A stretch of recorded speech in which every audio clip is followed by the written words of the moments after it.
बिस्मिल्लाहिर्रहमानिर्रहीम। मेरा नाम डॉक्टर सलाहुद्दीन है। मैं मेडिकल स्पेशलिस्ट हूँ और अल सैयद हॉस्पिटल में प्रैक्टिस करता हूँ। यहाँ पे मैं काजी क्लिनिक में डॉक्टर उसामा की रिक्वेस्ट पे कोविड के बारे में कुछ मालूमात आप लोगों के साथ शेयर करने के लिए आया हूँ। सबसे पहले तो मैं कोविड के बारे में आपको ये बताना चाहता हूँ कि इस बीमारी में बहुत ज़्यादा घबराने की ज़रूरत नहीं है। बेशक ये सारी दुनिया में फैली हुई है, लेकिन इसके बावजूद पाकिस्तान में अल्हम्दुलिल्लाह अल्लाह के करम से इसका ज़ोर वैसा नहीं है जैसा कि यूरोप में और अमेरिका में और बाकी वेस्टर्न कंट्रीज़ में है।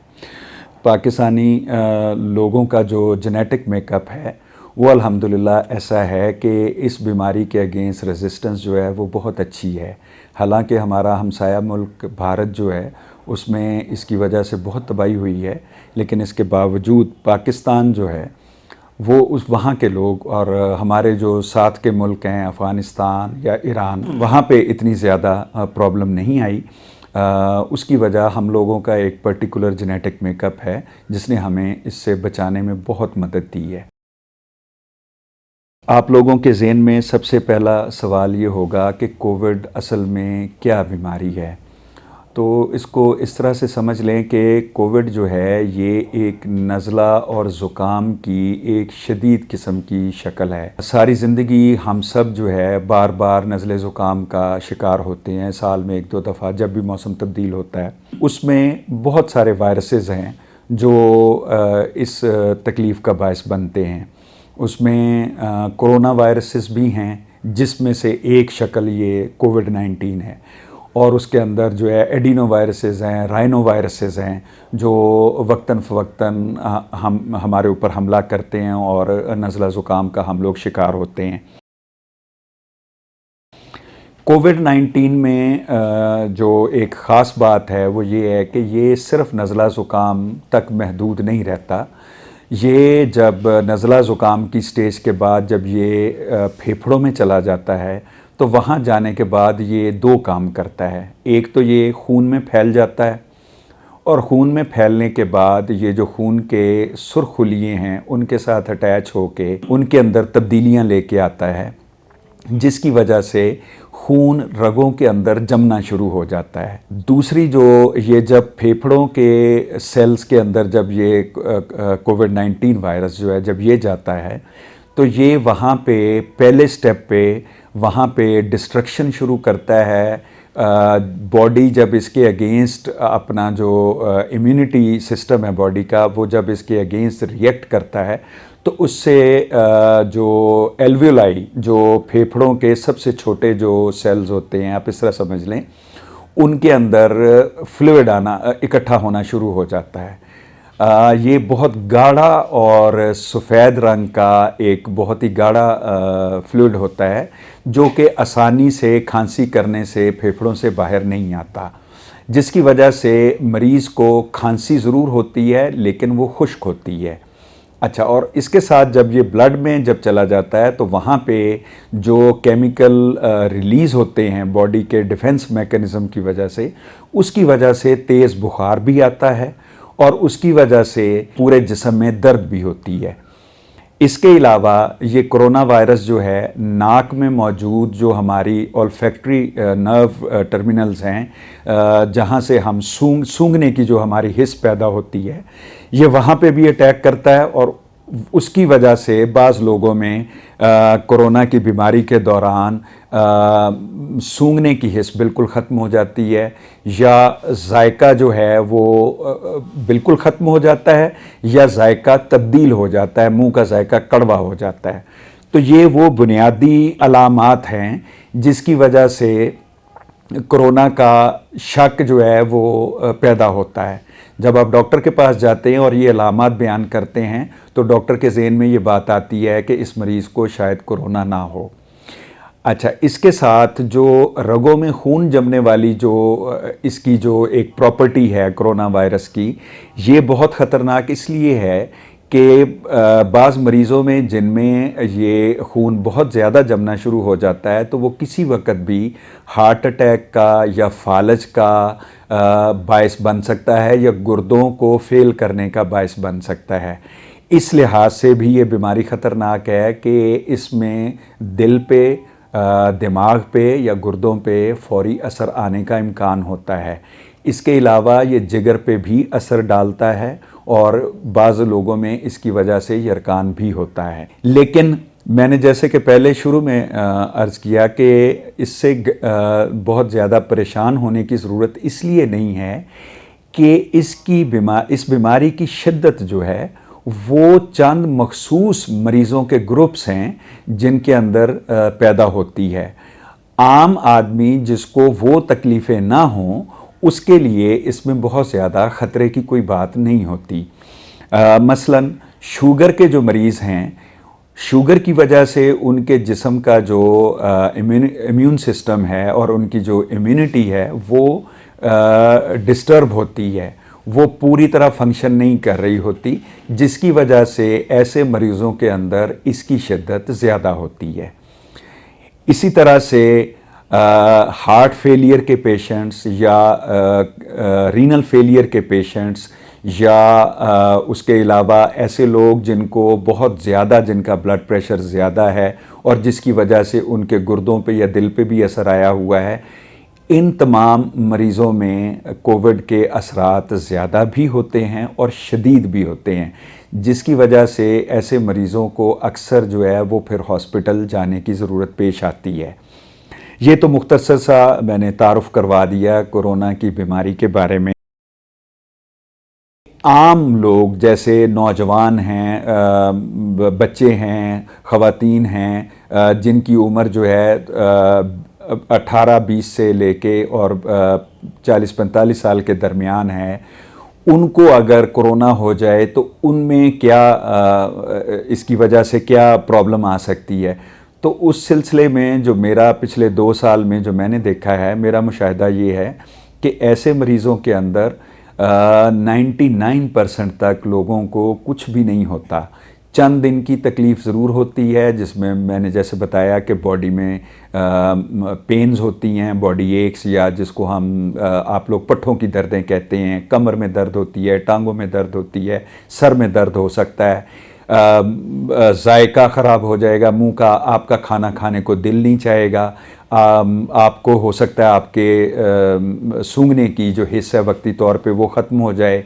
तो इसके अलावा और बहुत तेज़ बुखार आता है, इसका या गला ख़राब आपका हो सकता है, आपकी आवाज़ बैठ सकती है। तो इसके अलावा और कोई ख़ास तकलीफ़ ये नहीं पहुंचाता।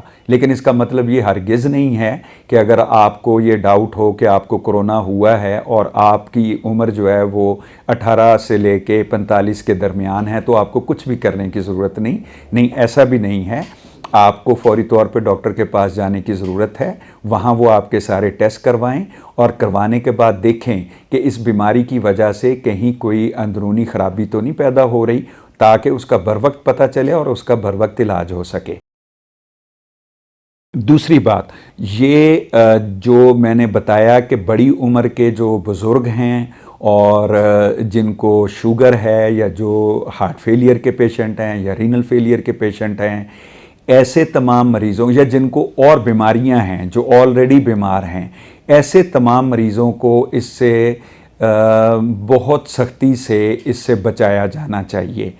यानी अगर घर में किसी एक नौजवान बच्चे को कोविड हो गया है तो ये उसका फ़र्ज़ है कि वो अपने आप को फ़ौरी तौर पे आइसोलेट करे और ख़ास तौर पे घर में ऐसे जो बुज़ुर्ग हैं और जो ऐसे बीमार लोग हैं उनके पास जाने से परहेज़ करें, उनसे फ़ासला रखें ताकि वो लोग इससे महफूज रहें।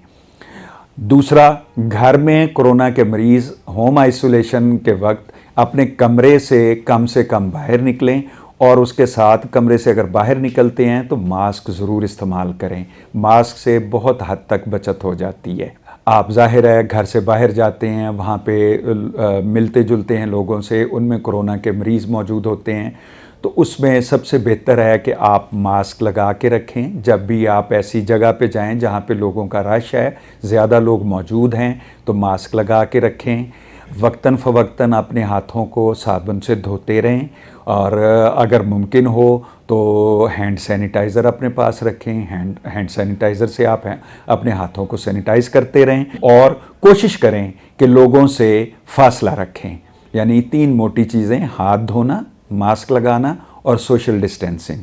ये तीनों चीज़ों से कोरोना का बहुत हद तक बचाव मुमकिन है। और उसके अलावा बंद कमरों में या ऐसी जगहों पे जहाँ पे ताज़ा हवा की सर्कुलेशन नहीं है, तो वहाँ पे अगर ज़्यादा लोग इकट्ठे हैं तो वहाँ पे एहतियात करें, वहाँ कम से कम वक्त गुजारें, ताकि क्योंकि ये बंद कमरों में ज़्यादा तेज़ी से फैलता है और उसके साथ वो जो डोज़ है, जो इन्फेक्शन की डोज़ आपको ट्रांसमिट होती है, वो ज़्यादा हो जाती है, जिसकी वजह से आपको कोरोना की बीमारी होने का ख़दशा बहुत ज़्यादा बढ़ जाता है। इसके लिए एक और जो अहम बात आपके इल्म में होनी ज़रूरी है, वो ये है कि कोरोना को टेस्ट करने के लिए इस वक्त हमारे पास 2 टेस्ट हैं। एक को हम रैपिड एंटीजन टेस्ट कहते हैं और दूसरे को हम पीसीआर कहते हैं। आप इस तरह समझ लें कि रैपिड एंटीजन टेस्ट छोटा टेस्ट है, पीसीआर बड़ा टेस्ट है। रैपिड एंटीजन टेस्ट जो है ये 2 घंटे में, 3 घंटे में आपको रिज़ल्ट मिल जाता है। पीसीआर का रिज़ल्ट आमतौर पे आपको 2 दिन में मिलता है। दोनों में फ़र्क ये है कि रैपिड एंटीजन टेस्ट जो है ये बहुत ज़्यादा सेंसिटिव नहीं है।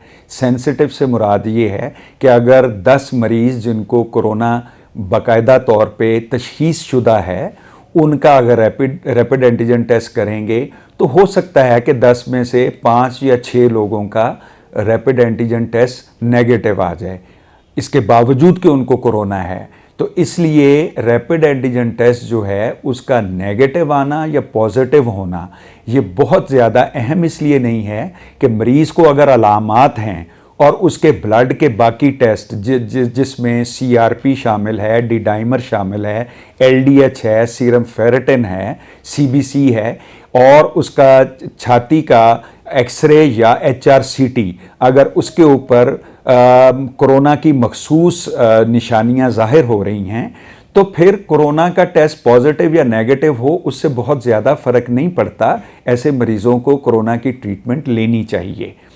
जो पीसीआर है उसका रिज़ल्ट आपको 2 दिन में मिलता है। वो टेस्ट रैपिड एंटीजन की निस्बत ज़्यादा सेंसिटिव है, उसमें फॉल्स नेगेटिव आने के चांसेस कम हैं। यानी अगर कोरोना, एक ऐसा मरीज़ जिसको कोरोना है और उसका पीसीआर अगर करेंगे तो उसमें 10 में से हो सकता है कि 3 या 4 मरीज़ों का नेगेटिव आए, लेकिन 6 मरीज़ों का उसका पॉजिटिव आ जाता है। तो पीसीआर ज़्यादा रिलायबल टेस्ट है रैपिड एंटीजन टेस्ट की निस्बत।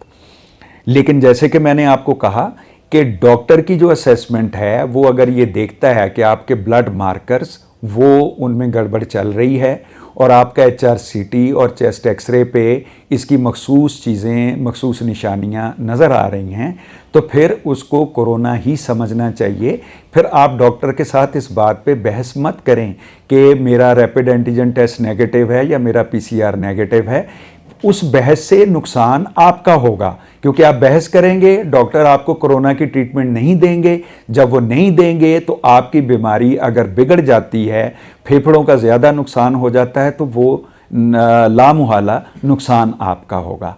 तो इसलिए मेरा मशवरा ये है कि डॉक्टर की राय को हर चीज़ से ज़्यादा फोकियत दें, उसको ज़्यादा इम्पोर्टेंस दें। अपनी जो आपकी इन्फॉर्मेशन है वो अपनी हद तक आप ज़रूर उसको इन्फॉर्मेशन कलेक्ट भी करें और उसको देखें भी, पढ़ें भी, नेट पे भी देखें, लेकिन इसके बावजूद डॉक्टर जो है वो ज़्यादा बेहतर पोजीशन में होता है कि वो आपको गाइड भी कर सके और आपको ट्रीट भी कर सके। और मैं अपनी बात ख़त्म करने से पहले आपको ये वाज़े पैगाम देना चाहता हूँ कि जो बातें मैंने आपको बताई हैं उनको समराइज़ करता हूँ कि सबसे पहले ये बहुत ज़्यादा परेशानी की बात उन लोगों के लिए नहीं है जिनकी उम्र 18 साल से 45 साल के दरमियान है। उनके लिए ये एक मामूली नज़ला ज़ुकाम जैसी बीमारी है। नंबर 2, अगर आपको शक हो फ़ौरन डॉक्टर को दिखाएं।